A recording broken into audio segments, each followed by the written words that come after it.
Welcome to the Amazing Authorities Podcast, where game changers, visionaries, and category leaders share how they built their brands, platforms, and global influence. Your host is Mitch Carson, international speaker, media strategist, and creator of the Instant Authority System. If you're ready to learn from those who've done it and want to become the go-to expert in your space, you're in the right place. Jeremy, welcome to the show. You are the personal branding guy who's worked with some of the big name people, international people that are on your site and have done business with you. And there isn't an accident to that. So you must have the secret sauce. What have you learned as the secret sauce? First off, great to be here. And for everybody listening, the first thing is there is no secret. And I think that's the important part, is that a lot of the times when we look at these kind of superstars, celebrity names, anyone that you can think of that's grown a really large reputation for themselves, not only has it taken a lot of time and a lot of energy, input, resources, money spent, reinvested in their brand, but they're hiring teams of people, building teams and systems around them. And so the secret actually is that you just magically turn into this massive name with, very little planning. That's the fake secret. That's the 0.0001%. The myth. Yeah. Does that happen? Absolutely. Don't get me wrong. Can you go viral and become the next big thing? Absolutely. But our process, not only do we not want to teach that, because again, that's not something that is a foundation that's necessarily going to last 5, 10, 15, 20 years, right? But yeah, again, most entrepreneurs, even if they are already wildly successful, that doesn't necessarily mean that they're going to have the name and the credibility and the social growth that they want, or that would. Well, match. let's talk. Yeah, you brought up something interesting, and I want to dig into this. There are very few exceptions for people building a world-class brand or viral brand by overnight. I'm going to bring up something that might be a little outside of the normal comfort zone. There was a gal, I don't know how many months ago, that built a personal brand on Hawk Tuohy. I don't know if you remember that gal. That's going to stick with her, not in a positive way, when she becomes a mother and gets married. Talk about the consequences of building a bad personal brand. Well, here's what I'll say. I won't go down this rabbit hole of what she did was wrong or bad, because I don't believe that what she did was wrong or bad. I mean, she just is a young person and, spoke her mind and said something silly. Most of us say things like silly things behind the scenes. They just don't necessarily go viral on the internet. So right. I'm going to give her a pass there. And number two, if that worked for her to become famous and viral, and then she very quickly had the ability to kind of create a business around that, or a model or a structure, and turn that into something really special. Look, we've seen people like Kim Kardashian, which started with a sex tape and built an entire empire. Okay. So empire. Yeah, exactly. So this is not to say that, your past is going to dictate your future at all. But the point is, the going viral part is something that, if you're not planning and preparing, and again, building a system and something that you're have a foundation for, then these things can be fleeting, right? And so you see her go viral, and then all of a sudden she gets wrapped up in some sort of, crypto project, and all of a sudden it goes south, and now, she disappeared. Yeah, exactly. So it wasn't the going viral part or what she said that was bad. In fact, if anything, she really hit that 0.0001% of somebody going extremely viral, and she had a really, really special opportunity to build on that. I mean, she wanted to go into philanthropy, I think, and sort of like do all this give back. And so there could have been something really special there. But again, it's still, even if you go viral, if you're not planning and preparing for what happens after that, then these moments can come and go. I've got an old marketer friend, speaker friend named Paul Hartunian, who was famous literally overnight because the Brooklyn Bridge, we're going back quite a few years, was being torn down. And there was a song about it, that the Brooklyn Bridge was falling down. And he then sold parts of the Brooklyn Bridge and got on Johnny Carson, who was the biggest talk show host in the world at that time. He got on Good Morning America, all the big TV shows. TV used to be the big game back then. This was the 70s. And Paul leveraged that to then sell for years, because I shared stages with him for at least 20 years, going around the world, selling how to leverage the press and use PR as a strategy to blow up your business. And it started with one proof element, and he came out and showed clips of him being on numerous TV shows, and he branded himself as the Brooklyn Bridge guy. And this way before the internet. And he was super intelligent and an outstanding speaker, and made millions of dollars selling his PR program from the stage. How would you work with somebody like that today? He didn't have an internet presence.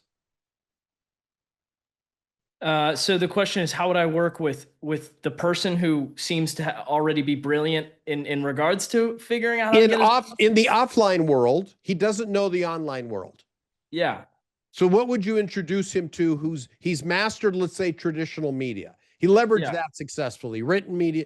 He's written multiple books. He did that, but he is clueless. And I know him. He's a friend about the whole internet world. He would have to go to somebody like you under 40. Yeah, I mean, here's the funny thing. It's not that our media is, social media is now the traditional media for people that are a certain age. So, at one point you didn't know how to do all the things that he learned how to do. And now he'd have to relearn a bunch of things, which he certainly could do. And it's not rocket science. He could absolutely adapt and get involved. And I'm sure if he was in the place where he had the incentive to do so, he would figure it out. Like, download the app, turn on the camera on your phone. I mean, my grandfather, rest in peace, was 96 years old, and from 88 to 96 was operating an iPhone, texting me every day, talking on the phone. So this thing about needing somebody to figure out the basics, not true. Now, again, and he sounds like he was a pro in traditional media, so I want to give him the grace and say he would be a pro if he adapted to new platforms, right? He has that sense. He has that sense. So what would he be doing? He would realize that instead of having to go to all of the media outlets to have his name out there and share this crazy message, he would be on these social platforms selling the Brooklyn Bridge. It's really the same thing, just a new vertical. A great answer, and one I would agree with, because it is a different platform. We're on a podcast. You're a guest on my podcast, which is now consume when you want to this media. Whereas I was a TV show host in the US, I had a radio show which was very time specific, where people could only consume the information during the time I had my show.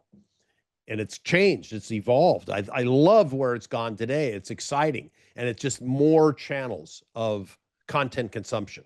Yeah, which kind of leads into the everyone has an opportunity conversation, right? And so, in the past, and you could correct me if I'm way off, but you had a select amount of people that had a large audience for a select amount of time.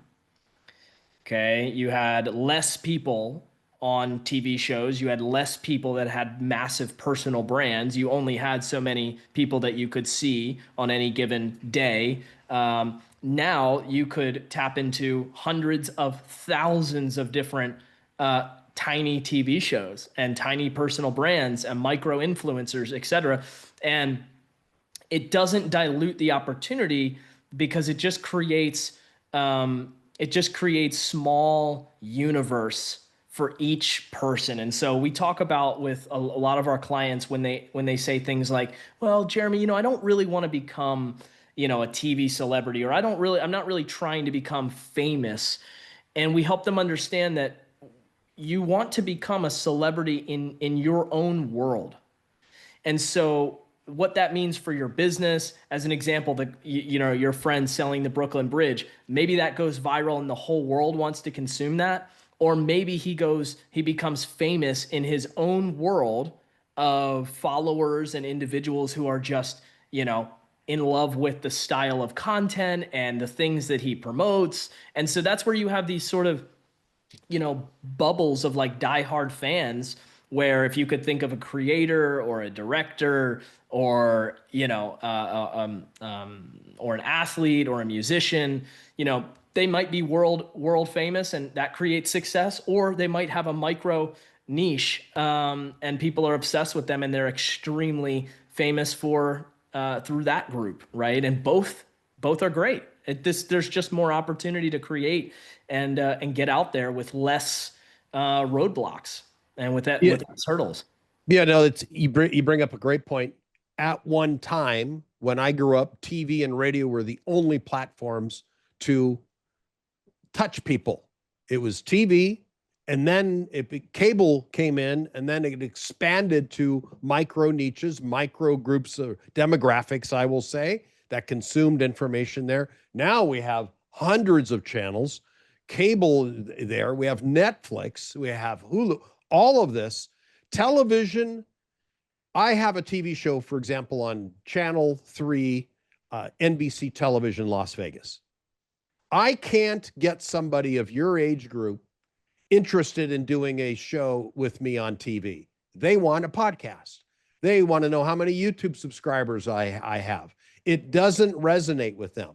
But the age that I'm at, and I know you worked with Grant Cardone, he's my age, he would jump through fire with lions snarling at him to get on a TV show because he's been programmed and groomed as a baby boomer like me. This was what we revered and was considered the highest level of media. Tony Robbins and I are exactly the same age, born the same year. He made his millions through television infomercials, and that was the platform.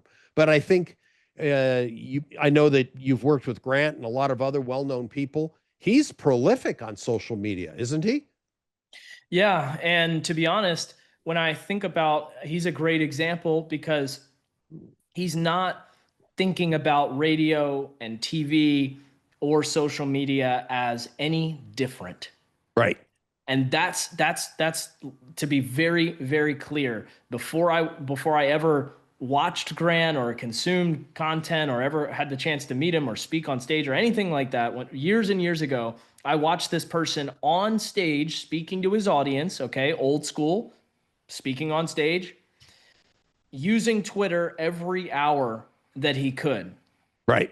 And this was at a point where, I don't know, people were probably still using the BlackBerry and, checking emails was the big thing. And, sure. And so there's always someone who decides that each outlet is an opportunity. And if you decide to utilize it or not, that's up to you. If you decide to do it for 5-10 years, you certainly by default are going to become better at it. And so, I look at somebody like Grant, great example. He didn't wait for Twitter to become popular. He didn't wait for a platform to become, the best platform. When somebody says, which platform should I use, right? Should I do radio? Should I do TV? I don't know. If you're going to do anything, do a lot of it.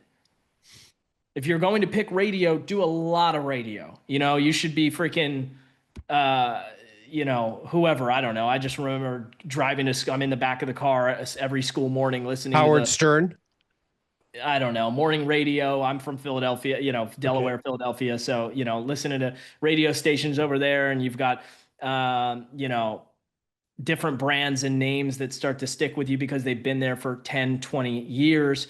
But again, it's this opportunity that you have all these platforms. You could do a podcast, you could do a radio show, you could do a TV show. Now, the only difference is that things like this you have access to without, you don't need anybody's permission. You don't need permission to go onto the radio show, to do the podcast, to open up a social, to create a YouTube channel, to buy a camera, to start speaking, talking, creating. And so that's a big difference. You talked about TV and radio, and I don't know, but I would imagine it's not just whoever decides they want to get on gets on.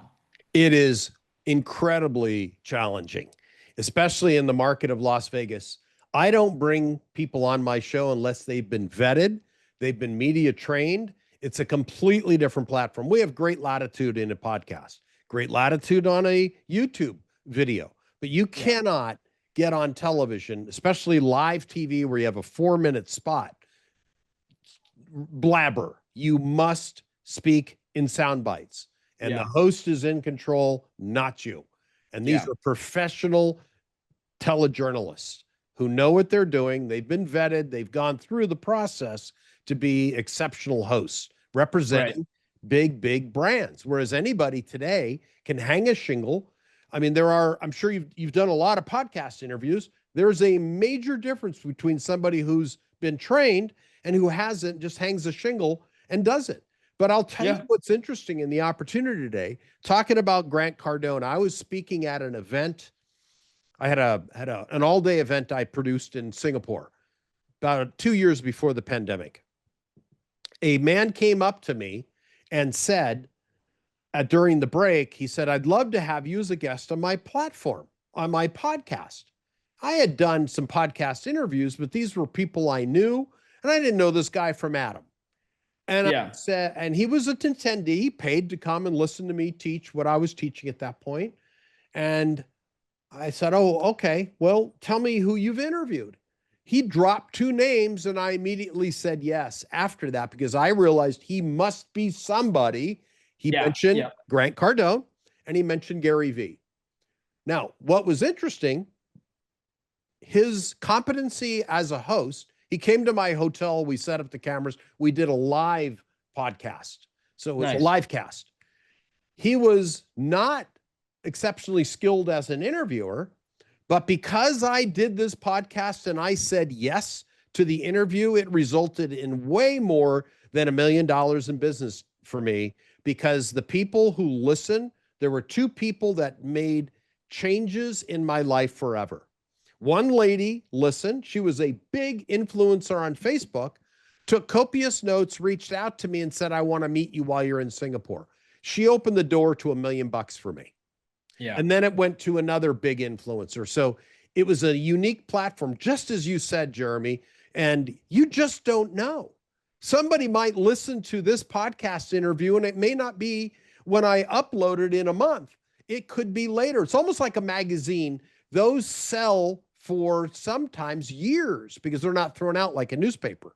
And a podcast could be listened to later, and like a book, which has shelf life. And somebody might listen and say, "You know what? I liked what Jeremy said. He sounds like he knows and understands media in the entirety, not just old traditional media, but the newer media." I'll just call it newer because it hasn't been around for decades, newer, but he understands it and how to identify the right targets and go in there, and that's why I started a podcast. I poo-pooed it because I thought, no, I'm a TV show host. Why am I going to this is a step down for me. No, it's a lateral move. It's just I'm identifying a different market. And my favorite part about your story is you never know who is on the other end of your message. And this is something that it's very hard to teach, because the belief level is so low when it has not happened to you or whoever's listening, right? And so I've had that same thing happen in a different way, where one Instagram message to a person that I don't know, and at face value, when we had a phone call, it was a $0 phone call. We were just connecting for the sake of connecting, and a few days later, I get an introduction in a text message to someone else, a friend of his, and he says, I really think that you're gonna do really well with this person. I would love for you to meet them.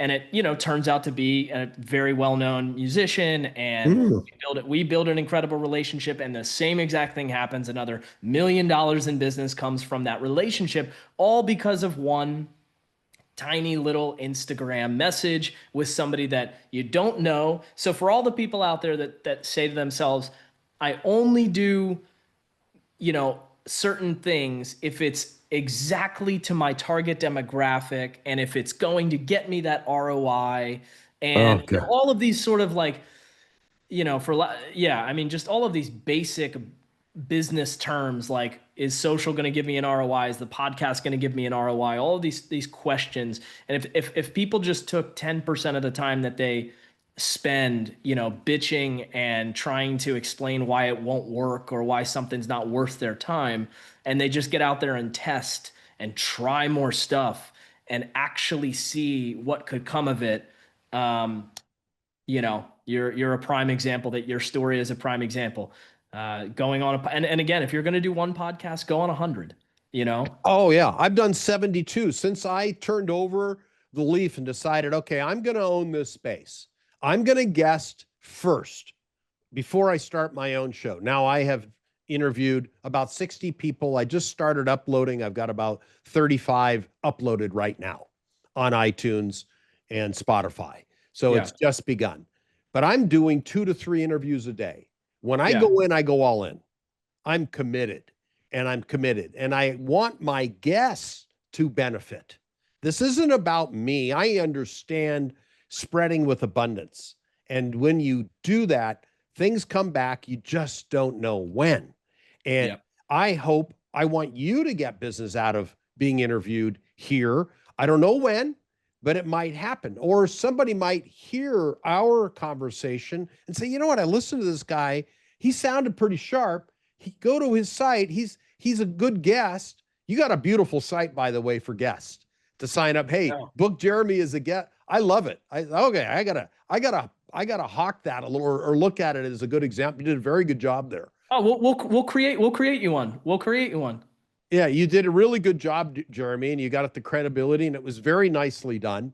And I hope to be also part of that. Oh, I was interviewed by Mitch Carson, TV show host, Home Shopping Network. You ever heard of Home Shopping Network? I'm sure your grandma did. She probably bought. I sold on that channel for 3 years. Wow. And awesome. Live television, 5 million viewers daily.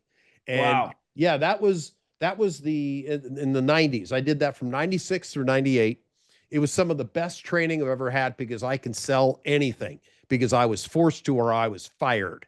And it was great training. It's now so passé because people aren't watching television, except people my age and above.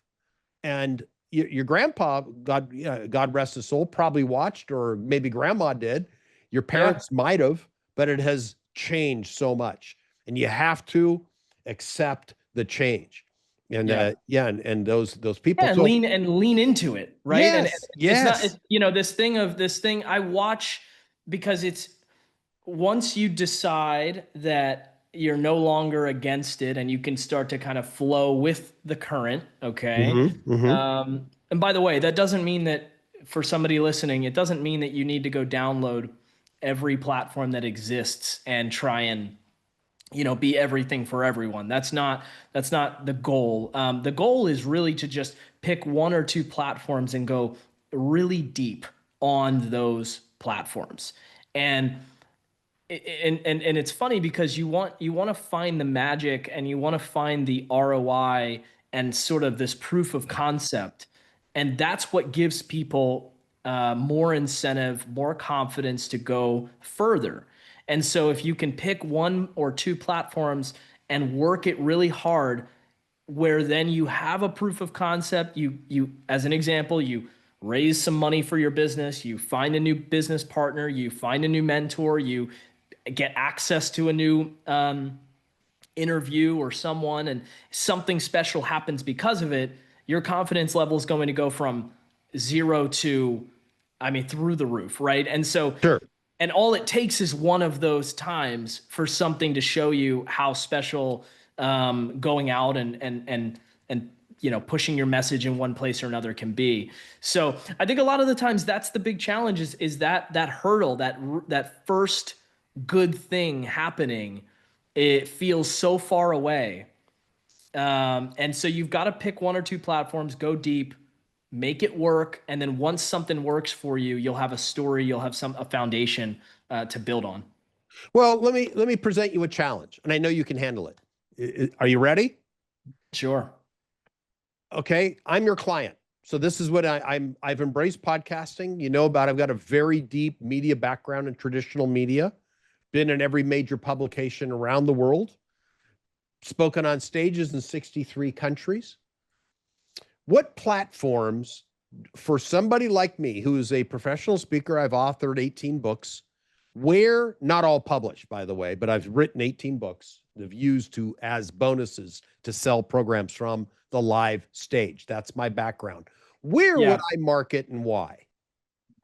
Yeah, well, you've got a few different platforms to choose. Okay. I think that Instagram and YouTube are two really powerful platforms. But I just Googled your name and I just found your Instagram, which was a few sites there down below, and you have 3,161 followers on your Instagram.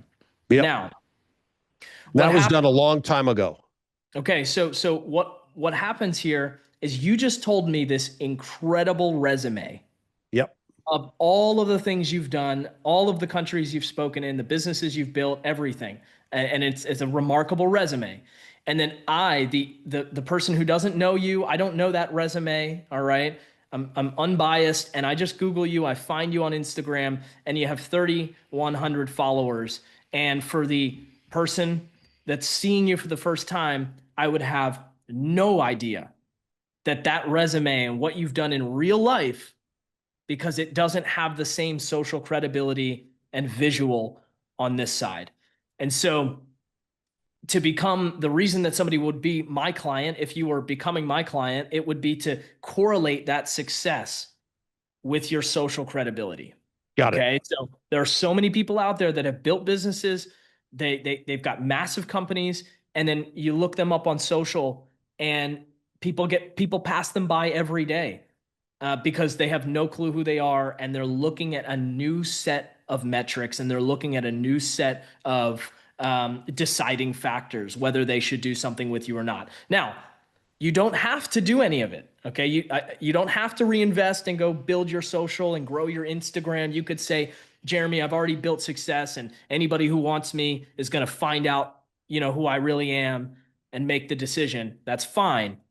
But if you want, as an example, you used a Grant Cardone or a Patrick Bet-David or anyone that you could think of, they decided to do both to make it even easier for anyone deciding whether they should do business with them, connect with them, have them on their show. And they also have a big budget. So I have a fairly decent LinkedIn, and that's where my demographic exists there. Average income, tend to be a bit more mature. My market is 50 plus, and for most cases, because I'm a published author, I teach people how to write books, guaranteeing them bestseller status. That's where I live today. I don't travel and speak like I used to, simply because I don't want to. I don't need to anymore.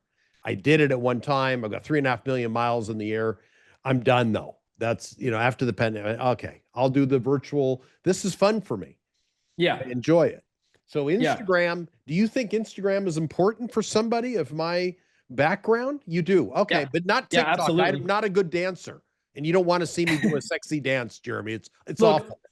Again, the reason I would say Instagram is number one, it's really created a foundation and proven over time that people really love to engage on this platform, because LinkedIn, I would call that the suit and tie. That's where I'm going to go. That's where I'm going to go see your resume, everything you've ever done.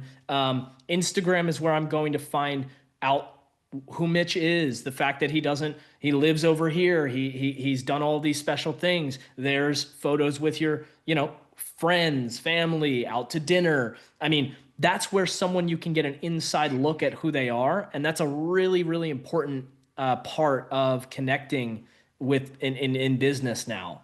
And so LinkedIn, absolutely, extremely powerful platform for our clients that are looking specifically for, certain individuals. You can, connect with somebody and you can see if they have a job or not. That's good, right? To know. And then Instagram is something that I think people base a lot of their trust and initial deciding factor of, okay, I could work with this guy, but do I want to?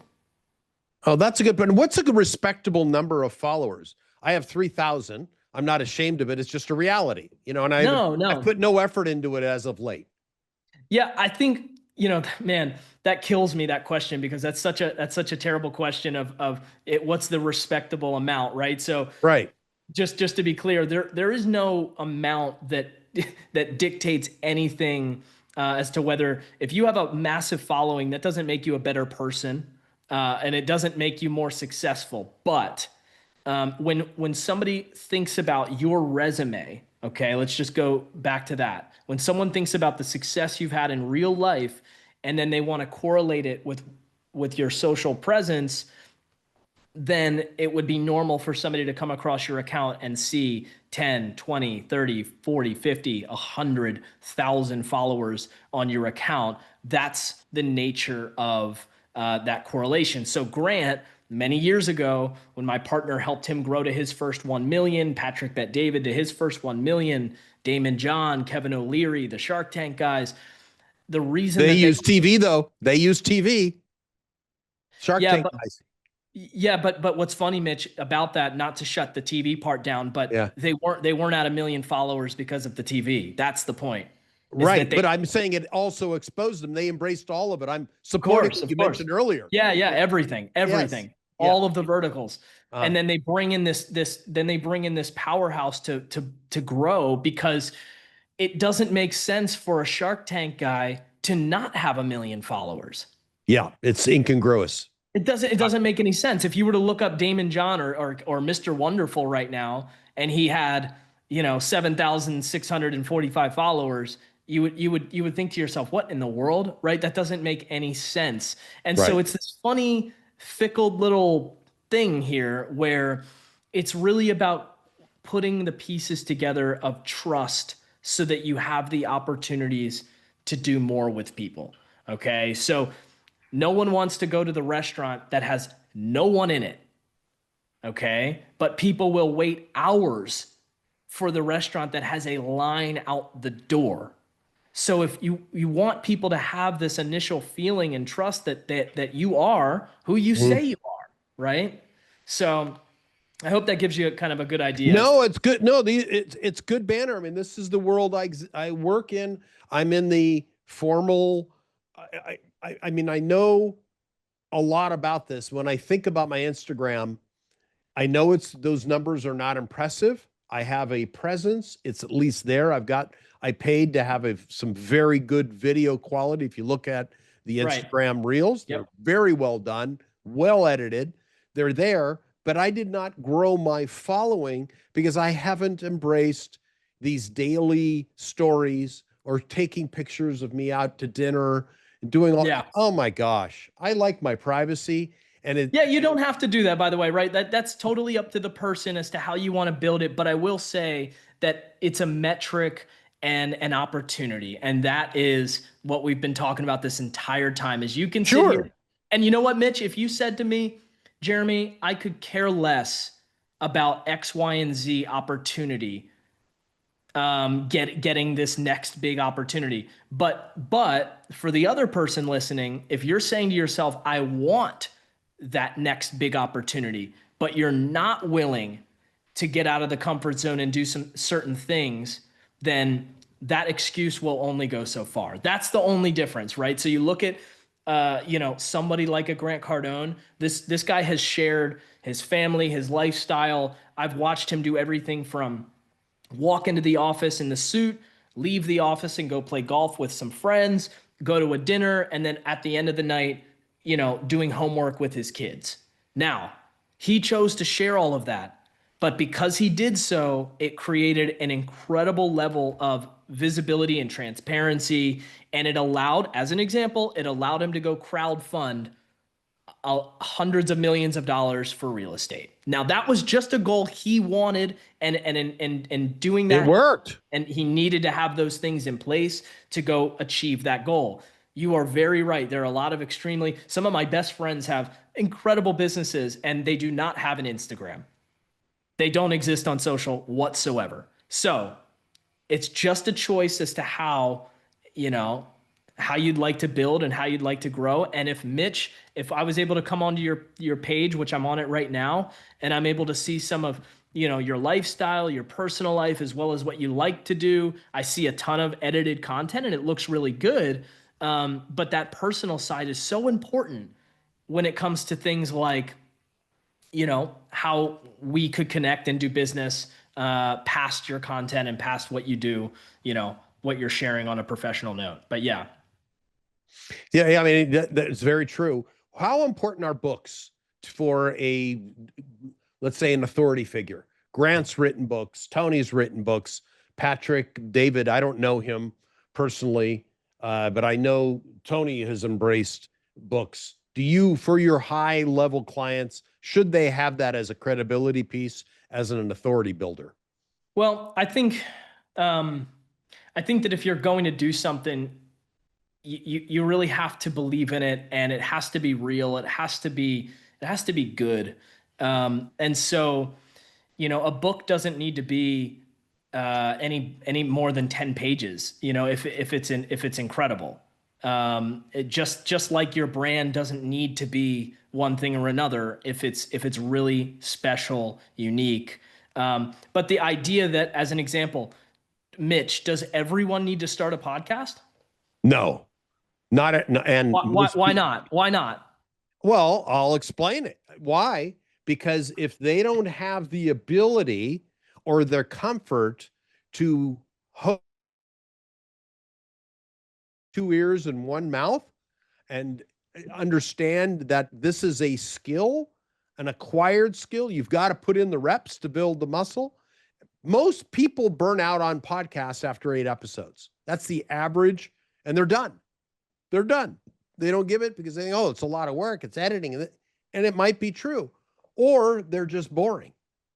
Or they just aren't willing to put in the reps to get 18-inch arms.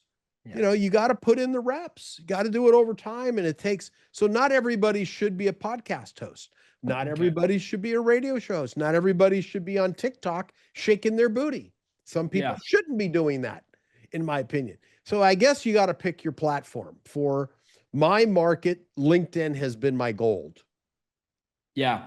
And when you create gold on one platform and you have that proof of concept that we were talking about, so you think back to all the great things that have happened because of that platform, that's usually a good sign that you can take the good things, the fundamentals, and apply it to another outlet and create a new stream over here. So what you did on LinkedIn is not what's going to win on Instagram. So what I'm telling you that's uncomfortable is probably going to help you win more on Instagram about, sharing some of the personal side and, creating this sort of brand that mixes the professional content and the personal content. That's probably going to win big on Instagram versus LinkedIn. People are straight to the point. Let's do business. Who are you? What can we do together? And then to your question about should everybody write a book? If you're in the season where it's time for you to write a book, absolutely.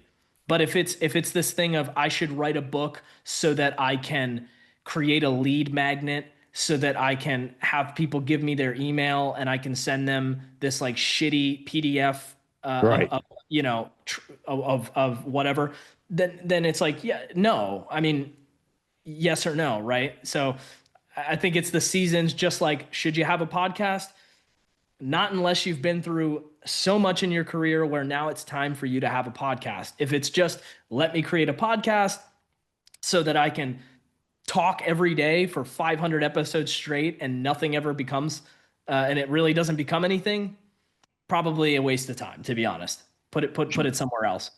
Well, that makes sense. Yeah. And you've got to commit to it. I like your idea of get very deep, go deep on what works for you, one or two platforms, I guess, to be an expert. Like you say, you love Instagram. Are you still a fan of Facebook? Related, but they're Yeah. separate Well, markets. so I'm 32 now. When I started in sort of, the network marketing industry in my early 19 to 20, and then starting to get into the personal branding in my mid 20s, Facebook was really important, and especially in regards to building sales funnels, running ads, and using Facebook as a powerhouse for driving new business. So I have some very close friends that spend absorbent amounts of money on through Facebook, through Meta, through their ad development, and so in that regard, absolutely. And again, it's just another platform that if you utilize it every day, if you message, talk to people, you create systems around it. Okay. There's this saying, which is any form of marketing in volume is going to be good.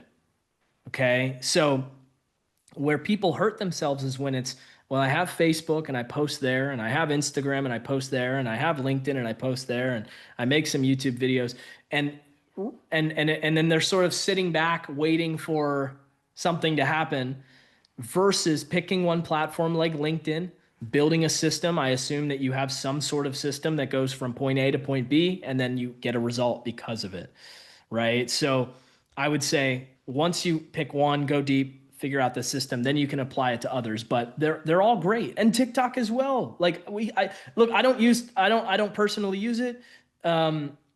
There's every other day they're talking about who's going to buy it. Is it going to be here? Right. For America. Things of that nature, especially because I only provide to my clients what we've done for my brand over 10 years. Okay. So I'm not going to put somebody through a process that's not tested and trialed and tested and money spent on it myself.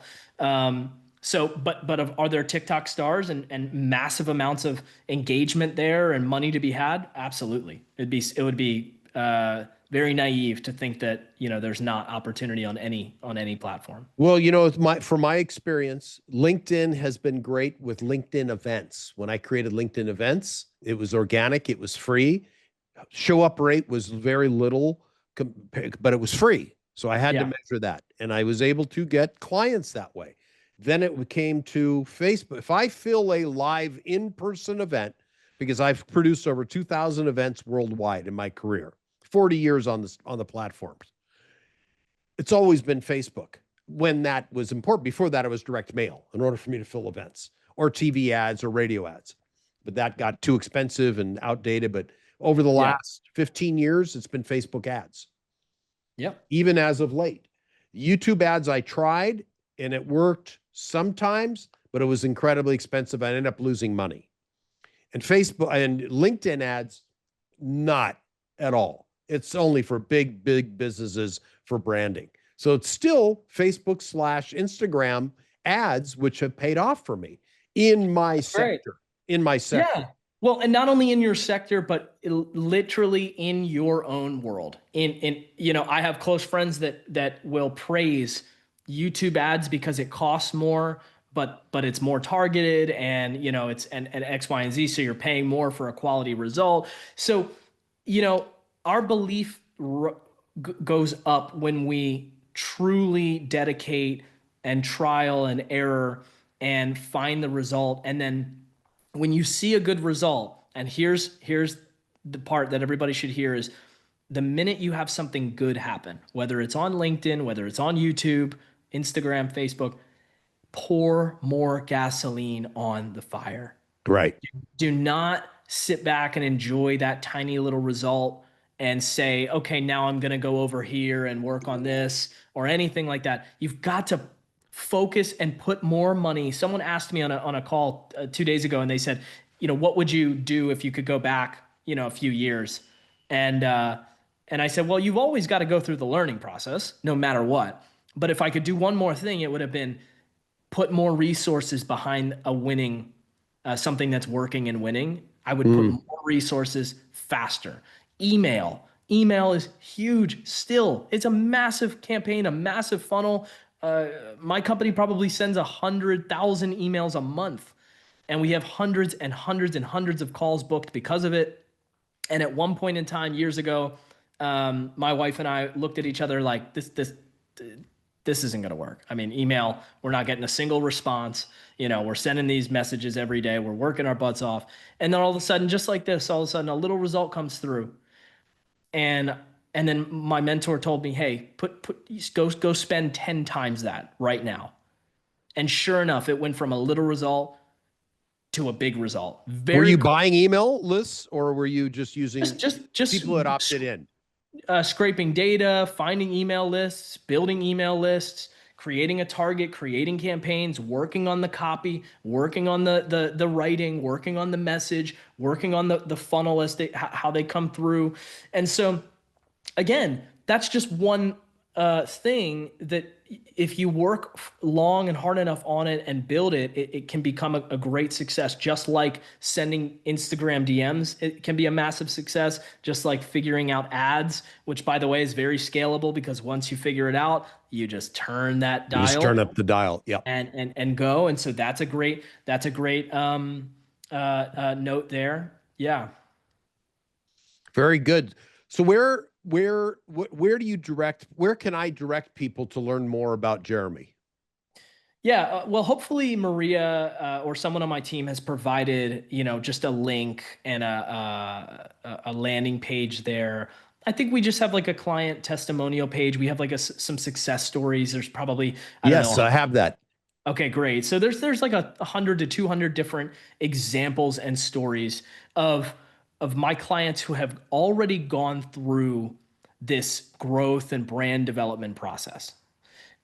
The only thing I could tell someone to do is take some time, watch some of these videos, listen to what others have to say as to what was special for them about going through some sort of brand journey with us, right? Creating a bigger audience, finding more business, attracting more people, or maybe just having more confidence around using their social as their business card, which goes a long way. If you're in meetings, working with people in person, it's the difference between you being a random Joe Schmo or you handing over and them seeing that you're an absolute rock star, superstar, and saying, Mitch, oh my God, I want to have you on my podcast.